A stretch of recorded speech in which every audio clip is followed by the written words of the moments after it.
হরে কৃষ্ণ। আজকে তোমাদের সাথে আমি শেয়ার করব বাংলাদেশের বিখ্যাত ভাইরাল মন্দির, যে মন্দিরটা তৈরি করতে 22 কোটি টাকা ব্যয় হয়েছে আর অলরেডি যেটা ইউটিউব, ফেসবুক সব জায়গাতেই ভাইরাল। তো আমি আজকে এই মন্দিরটার পুরোপুরি ভিডিও শেয়ার করব তোমাদের সাথে।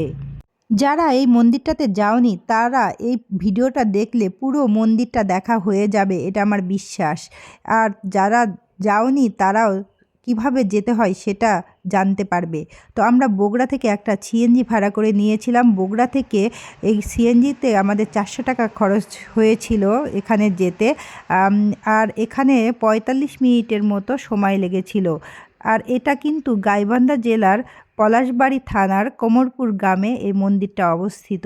আর মন্দিরে ঢুকেই দেখতে পাবে মন্দিরের মনোরম পরিবেশ আর ভক্তবৃন্দের সমাগম। আর মন্দিরে তোমরা ঢুকে কিছু মূর্তি দেখতে পাবে, যেগুলো পাথরের তৈরি, সুন্দর করে রাখা হয়েছে, যেখানে ভক্তবৃন্দরা ধূপ এবং প্রদীপ জ্বালাচ্ছে।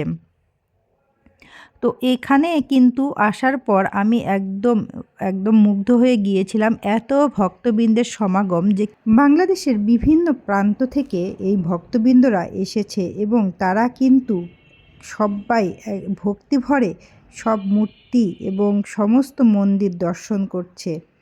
এটা খুবই ভালো লাগার একটা বিষয়। সবাই ধূপ এবং মোমবাতি জ্বালাচ্ছে। তো এখানে কৃষ্ণ মন্দির, আর এই মন্দিরগুলো কিন্তু ছোট ছোট করে করা হয়েছে, কেননা অনেকগুলো মূর্তি আরও রাখা হবে। এখানে কাজ কিন্তু চলছে। আর এই দেখো সেই বিখ্যাত সবচাইতে বড় কৃষ্ণ মূর্তি, এটা হচ্ছে বাংলাদেশের সবচাইতে বড় কৃষ্ণ মূর্তি। এবং শুধু বাংলাদেশে না, আমার মনে হয় এশিয়া মহাদেশের মধ্যে এটা হচ্ছে সবচাইতে বড় কৃষ্ণ মূর্তি।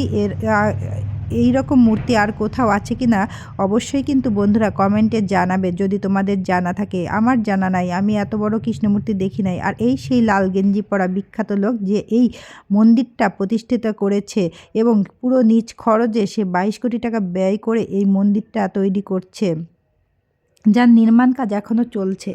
আর এবার দেখব আমরা সেই 28 ফুট উচ্চতার শিব মূর্তি, যেটা বিখ্যাত, অলরেডি ভাইরাল ধরছিলাম। আর এই সেই বিখ্যাত কালী মন্দির, যেটা এখানের পূর্ব প্রতিষ্ঠিত, মানে অনেক আগে থেকে এই কালী মন্দিরটাই এখানে ছিল। আর এই কালী মন্দিরের বিশেষত্ব হচ্ছে এখানে যেতে হলে অবশ্যই তোমার পা ভিজিয়ে যেতে হবে।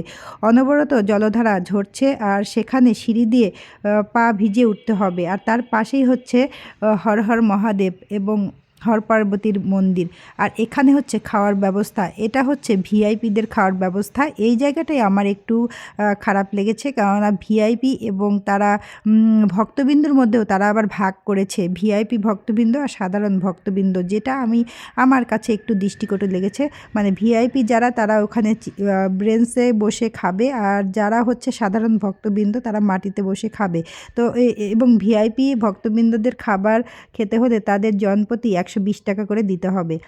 আর এখানে দেখো লাল কাপড় বেঁধেছে সবাই, তাদের মনের ইচ্ছা যাতে পূর্ণ হয় এই জন্য। আর এগুলো দেখো সবাই সিঁদুর দিচ্ছে। এইটা ছিল নাকি পূর্ব মন্দির, মানে এইখানটাই পুরনো মন্দির ছিল মা কালীর মন্দির, যেটা সামনের দিকে নিয়ে যাওয়া হয়েছে। যেটা এই মন্দিরটা ছিল প্রাচীন মন্দির, সেটা আবার নতুন করে স্থাপন করা হয়েছে। আর এটা হচ্ছে নতুন তৈরি করা হচ্ছে বজরংবলী, এবং যেটা হচ্ছে এখনও কাজ চলছে।